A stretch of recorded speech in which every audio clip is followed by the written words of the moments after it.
Allahu Akbar, Allahu Akbar, Allahu Akbar, Allahu Akbar kabira, walhamdulillahi katsira, wa subhanallahi bukratan wa asila. La ilaha illallah wallahu akbar. Allahu akbar walillahil hamd. Innal hamdalillah nahmaduhu wa nasta'inuhu wa nastaghfiruhu wa nastahdiih. Wa na'udzu billahi min shururi anfusina wa min sayyiati a'malina. Man yahdihillahu fala mudilla lahu wa man yudlilhu fala hadiya lahu. Ashhadu an la ilaha illallah wahdahu la syarika lah wa ashhadu anna Muhammadan abduhu wa rasuluh. Allahumma shalli ala Muhammad wa alihi wa ashabihi wa man tabi'ahum bi ihsanin ila yaumiddin. Qala Allah ta'ala fi kitabil karim, ya ayyuhalladzina amanu taqullaha haqqa tuqatih wa la tamutunna illa wa antum muslimun. Wa qala ta'ala, tazawwadu fa inna khairaz zadi taqwa. Amma ba'du. Ma'asyiral muslimin wal muslimat, sidang jamaah Idul Fitri rahimakumullah. Segenap puji-pujian hanya milik Allah Azza wa Jalla. Dengan limpahan nikmat, karunia dan segenap rahmatnya, sehingga di pagi hari ini kita semua dipertemukan kembali dalam suasana yang penuh kemenangan. Kemenangan karena telah berhasil melawan setan yang terus-menerus menggoda dan memalingkan manusia daripada menjalankan kewajiban di bulan Ramadan seperti sholat, puasa, dan zakat. Golongan yang mampu melawan para setan dan bala tentaranya inilah yang layak keluar sebagai pemenang. Adapun golongan yang masuk dalam perangkat setan dengan tidak mematuhi segala perintah Allah dalam bulan Ramadan yang baru saja lewat beberapa jam lalu, dengan kesesatannya mereka tidak melaksanakan perintah agama, baik sholat, puasa, dan zakat, maka sesungguhnya mereka masuk dalam golongan orang-orang yang kalah dari hawa nafsunya, kalah dari setan, dan kalah segala-galanya. Golongan ini tidak layak untuk ikut-ikutan merayakan kemenangan. Cocoknya mereka harus tunduk lesu meratapi kekalahan yang mereka buat sendiri sambil bertobat, kiranya perilaku maksiatnya itu dapat diampuni dan berubah menjadi manusia soleh. Salawat dan salam juga tidak henti-hentinya kita curahkan keharibaan baginda Nabi besar Muhammad Sallallahu Alaihi Wasallam kepada para keluarganya, sahabat-sahabatnya, pengikut sahabat hingga hari ke hari. Allahumma sholli ala Muhammad wa ali Muhammad. Allahu Akbar, Allahu Akbar, Allahu Akbar, Allahu Akbar, walillahil hamd. Hadirin dan hadirat sidang jamaah Idul Fitri yang dimuliakan oleh Allah Subhanahu wa taala. Perlu kiranya diketahui bahwa sesungguhnya ada dua jenis ibadah yang kita lakukan. Pertama adalah ibadah yang Allah ganjar sesuai kehendaknya, yang hanya mendapat ganjaran sekali setelah melakukan ibadah tertentu. Jenis kedua adalah ibadah berdasarkan amalan yang Allah ganjar sesuai jerih payah kita, namun terus-menerus mengalir pahalanya. Jenis pertama bisa dikategorikan sebagai ibadah-ibadah mahdhah atau inti, seperti dua kalimat syahadat, sholat, puasa, zakat, hingga haji. Ibadah-ibadah seperti ini di atas hasilnya akan langsung diberikan kepada pengamalnya dan menjadi ibadah pokok. Sebaik apapun kita, sesoleh apapun kita, tanpa membawa ibadah jenis pertama ini, maka akan sia-sialah segenap amal yang kita lakukan. Kelimanya juga disebut sebagai dasar dalam agama Islam dan menjadi ibadah paling agung, serta harus menjadi ukuran amal-amal kita selanjutnya. Dan antara satu dengan yang lainnya, laksana mata rantai yang berkaitan, tidak boleh menegakkan yang satu dan mengabaikan yang lainnya. Syahadatain, dengan mengisahkan Allah bahwa la ilaha illallah adalah tiada sesembahan yang berhak diibadahi kecuali Allah semata. La ma'buda illallah, dan Muhammad adalah utusan Allah, qudwah hasanah. Segala perilakunya menjadi sunnah bagi kaum muslimin. Demikian halnya sholat, puasa, dan zakat, serta haji bagi yang mampu. Semua menjadi satu kesatuan. Tidak ada pemisahan antara satu dengan yang lainnya. Puasa dan zakat fitrah adalah dua ibadah yang baru saja kita tunaikan beberapa waktu lalu. Walaupun harus diakui bahwa kesadaran kita semua dalam menunaikan rukun Islam ketiga berupa zakat mal tidak berbanding lurus dengan kesadaran berzakat fitrah atau bahkan sholat dan haji. Padahal penekanan-penekanan akan pentingnya menunaikan zakat harta justru lebih dominan dibahas dalam Al-Quran maupun hadis serta kitab-kitab para ulama. Syekh Said Sabiq misalnya dalam kitab fenomenalnya Fikih Sunnah mengatakan bahwa ada 82 ayat yang menggandengkan perintah sholat dengan zakat. Dan Al-Quran tidak pernah membedakan antara zakat fitrah dan zakat harta atau mal. Walaupun harus ditekankan bahwa perintah untuk menunaikan zakat harta jauh lebih dominan. Bahkan ancaman-ancaman bagi mereka yang enggan mengeluarkan zakat harta dengan cara menumpuk-numpuk emas atau uang dan perak dengan jelas termaktub. Walladzina yaknizuna adh-dhahaba wal fiddata wa la yunfiqunaha fi sabilillah fabashshirhum bi'adzabin alim yauma yuhma 'alaiha fi nari jahannama fatuqwa biha jibahuhum wa junubuhum wa dhuhuruhum hadza ma kanastum li anfusikum fadhuqu ma kuntum taknizun. Dan orang-orang yang menyimpan emas dan perak atau uang dan tidak mengeluarkan zakatnya, maka beritahukanlah mereka akan mendapat siksa yang pedih pada hari dipanaskan emas perak itu dalam neraka jahanam, lalu disetrika dari mereka lambung dan punggung mereka. Malaikat lalu berkata, inilah harta bendamu yang kamu simpan untuk dirimu sendiri, maka rasakanlah sekarang akibat dari apa yang kamu simpan itu. At-Taubah ayat 34-35. Maka tugas kita bersama adalah berupaya membumikan perintah zakat, terutama zakat harta bagi mereka yang memang sudah mampu untuk menunaikan salah satu pilar Islam ini. Dengan berbagai latar belakang profesi yang berkumpul dalam hari besar ini, mulai dari petani, pedagang, peternak, pegawai, anggota parlemen, pejabat daerah dan pusat, serta profesi apa saja yang menghasilkan rezeki yang halal dan sampai pada tahap wajib zakat harus saling bahu-membahu, nasihat menasihati dalam menegakkan perintah zakat. Karena dengan itulah rahmat Allah dan kemakmuran akan tercurah di muka bumi ini. Allahu Akbar, Allahu Akbar, Allahu Akbar, la ilaha illallah, Allahu Akbar, walillahil hamd. Jenis ibadah yang kedua adalah sebagai penyempurna jenis pertama. Lazimnya disebut sebagai amal jariah atau sebuah proyek pekerjaan yang kita lakukan semasa hidup dan terus-menerus mendatangkan manfaat kepada orang lain walaupun kita telah tertimbun dalam kubur. Sab'un yajri lil 'abdi ajruhunna min ba'di mautih wa huwa fi qabri. Man 'allama ilman aw qara nahron aw hafara bi'ran aw gharasa nakhlan aw bana masjidan aw waratha mushafan aw taraka waladan yastaghfiru lahu ba'da mautih.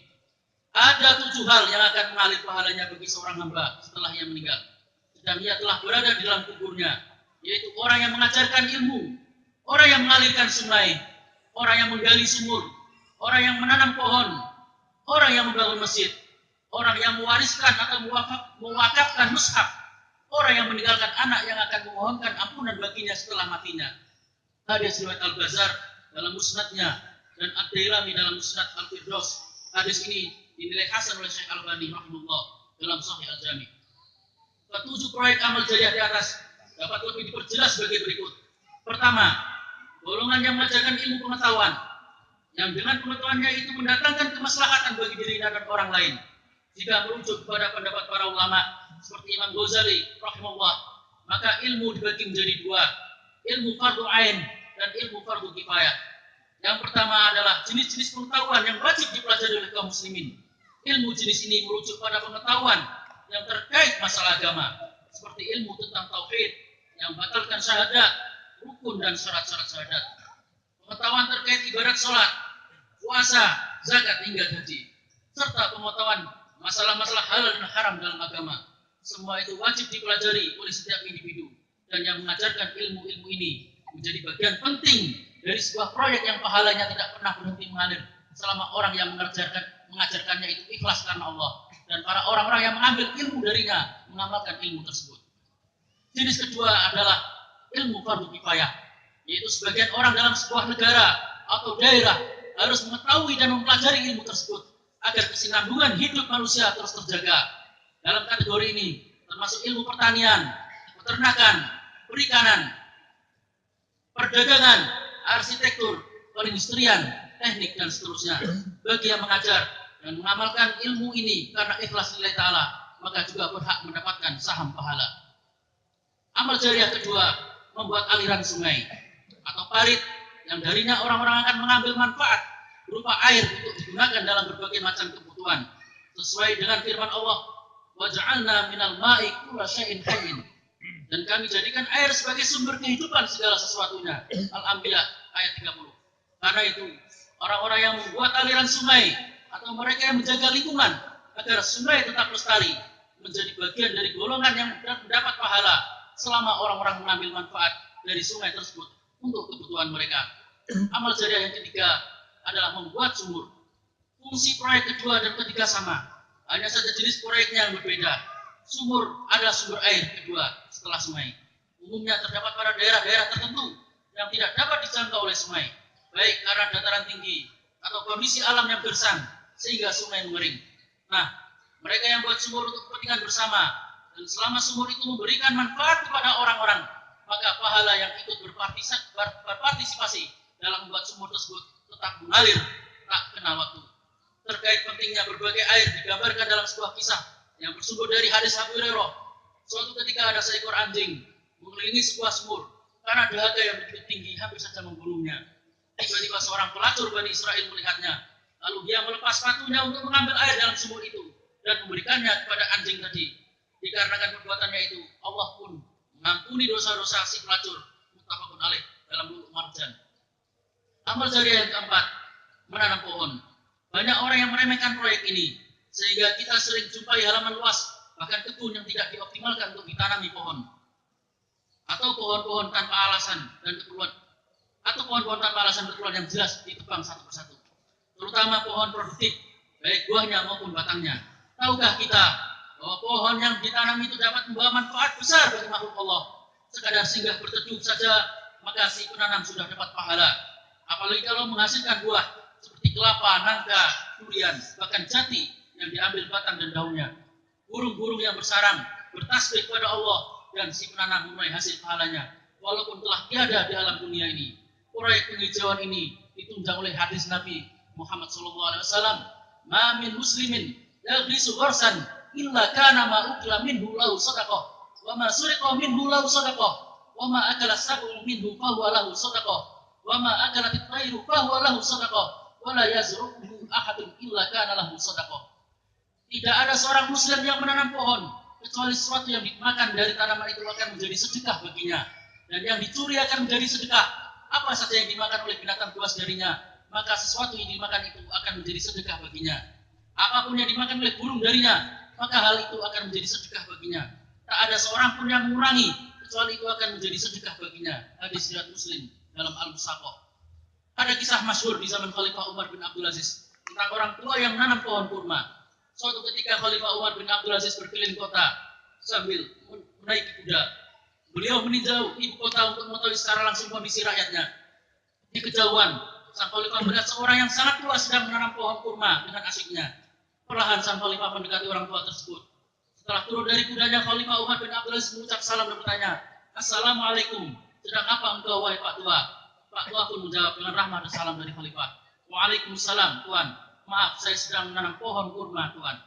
Khalifah kembali bertanya, "Engkau kan sudah tua, buat apa menanam pohon kurma? Bukankah pohon kurma baru akan berbuah setelah menunggu bertahun-tahun lamanya? Apakah engkau masih hidup saat panen buah kurma dari pohon yang engkau tanam?" Pak Tua menjawab dengan tatapan mata yang berbinar-binar penuh semangat, "Memang benar, Tuanku. Usia hamba memang sudah tua. Kalau hamba masih sempat memanen buah kurma ini, ya Alhamdulillah. Namun sekiranya saat panen tiba, hamba sudah dipanggil oleh Allah dan sudah meninggalkan dunia ini, tentu masih ada anak-anak hamba yang bisa memanen buah dari pohon ini. Seandainya anak-anak dan keturunan hamba pun kita telah tiada, bolehlah buah dari pohon ini dipetik oleh orang yang lewat yang membutuhkan. Dengan demikian, sekali menanam pohon, namun manfaatnya dapat dinikmati banyak orang. Bukankah orang-orang sebelum kita telah menanam, lalu kita nikmati hasilnya sekarang? Untuk itu, kita menanam agar dinikmati generasi yang akan datang setelah kita." Khalifah Umar bin Abdul Aziz terpana mendengar penjelasan Pak Tua. Sungguh pemikiran yang baik dari seorang hamba Allah yang ikhlas. Demikian pemikiran Khalifah di dalam hati. Ia berujar, "Pak Tua, engkau memiliki pemikiran yang sangat brilian dan bagus dan bermanfaat. Aku tersentuh dengan ketulusanmu. Ini ada sedikit pemberian dariku untukmu. Terimalah, semoga rezekimu berkah. Lalu Pak Umar menyodorkan sekantung uang kepada Pak Tua karena ia terpesona dengan pemikirannya. Pak Tua pun menerima pemberian itu dengan sangat bahagia. Ia pun berujar, terima kasih Tuhan, baru saja menanam dan saya sudah memetik hasilnya. Alangkah indahnya dunia ini kalau banyak orang yang berpikiran dan bertindak seperti Pak Tua yang dengan ikhlas menanam, bekerja dan berbuat untuk kepentingan banyak orang dengan tanpa pamrih untuk kebaikan. Amal jariah yang kelima, membangun masjid. Proyek ini menjadi andalan umat Islam Indonesia. Berlomba-lomba membangun masjid semegah-megahnya. Itu artinya kesadaran kita terhadap proyek-proyek amal jariah sudah tertanam. Hanya saja jangan cukup sampai pada pembangunan masjidnya secara fisik, tetapi juga yang berbentuk non fisik, termasuk bagaimana menjaga kemakmuran masjid agar sholat 5 waktu terjaga. Para jamaah terus bertambah, bukan cuma didominasi angkatan 60 dan 70-an atau yang berumur 60 tahun ke atas. Akan tetapi harus berusaha untuk mengajak para pemuda agar aktif mengisi saf-saf sholat jamaah setiap saat. Jika merujuk pada poin pertama, yaitu golongan yang mengajarkan ilmu pengetahuan, maka dana-dana kas masjid sisa bangunan fisik harus dimanfaatkan untuk meningkatkan mutu keilmuan para jamaah. Jamaah harus dibekali ilmu pengetahuan, mendatangkan ustadz yang kompeten di bidangnya, digaji dengan mengoptimalkan dana masjid yang ada. Atau saatnya masjid memiliki program menyediakan beasiswa bagi jamaahnya yang ingin menjadi ulama, agar kelak kembali ke tanah umat membawa kembali ke tengah umat membawa pencerahan. Ini semua menjadi bagian dari imaratul masajid, membangun masjid baik secara fisik maupun non fisik. Dan golongan yang terlibat dalam proyek ini akan mendapatkan saham amal jariah. Amal jariah yang keenam, mewariskan mushaf atau mewakafkan mushaf. Proyek amal jariah ini juga mendatangkan manfaat yang sangat besar. Sebab satu mushaf Al-Quran saja yang diwakafkan, lalu orang lain baca, maka bacaan yang didapat oleh pewakaf sama dengan yang membacanya, tanpa mengurangi sedikitpun pahala yang membaca. Namun, mushaf di sini jangan diartikan secara sempit, hanya sebatas Al-Quran saja, melainkan seluruh kitab-kitab yang di dalamnya berisi kandungan atau keterangan Al-Quran, seperti kitab tafsir, hadis, tauhid, fikih, dan kitab-kitab ilmu agama lainnya, sebagai sumber ilmu yang menjadi dasar dalam berbuat. Sebab segala bentuk ibadah tanpa dengan ilmu akan tertolak. Dan Islam menekankan agar berilmu sebelum berkata dan berbuat. Al-ilmu qabla al-qaul wal amal.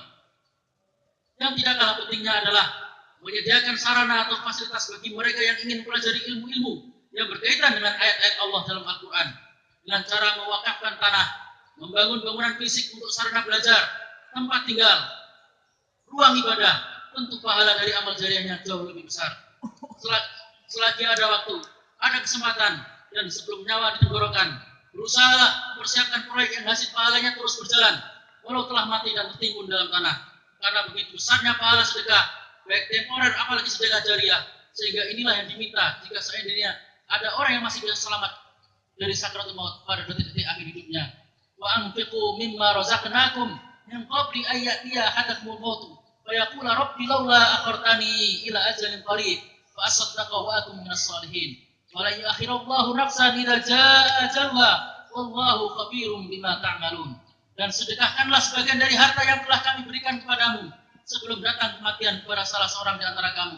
Lalu ia berkata, ya Tuhanku, mengapa engkau tidak menangguhkan kematianku sampai waktu yang dekat, yang menyebabkan aku dapat bersedekah, dan aku termasuk orang-orang yang soleh. Dan Allah sekali-kali tidak akan menangguhkan kematian seorang apabila telah datang waktu ajalnya. Dan Allah Maha mengenal apa yang kamu kerjakan. Al-Munafiqun ayat 10 sampai ayat 11.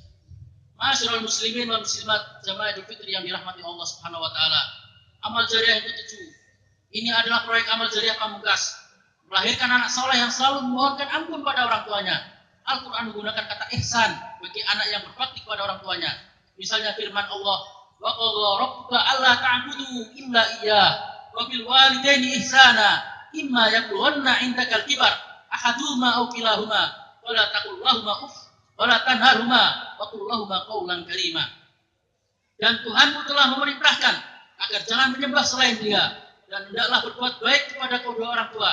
Jika salah seorang di antara keduanya atau bahkan dua-duanya berusia lanjut dalam tanggunganmu, maka sekali-sekali janganlah engkau berkata pada keduanya.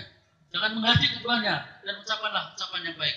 Al-Isra ayat 23. Jika merujuk pada riwayat tentang amal yang afdol, ketika Ibnu Mas'ud bertanya, amal apa yang paling disukai Allah? Beliau menjawab, mengerjakan sholat tepat pada waktunya.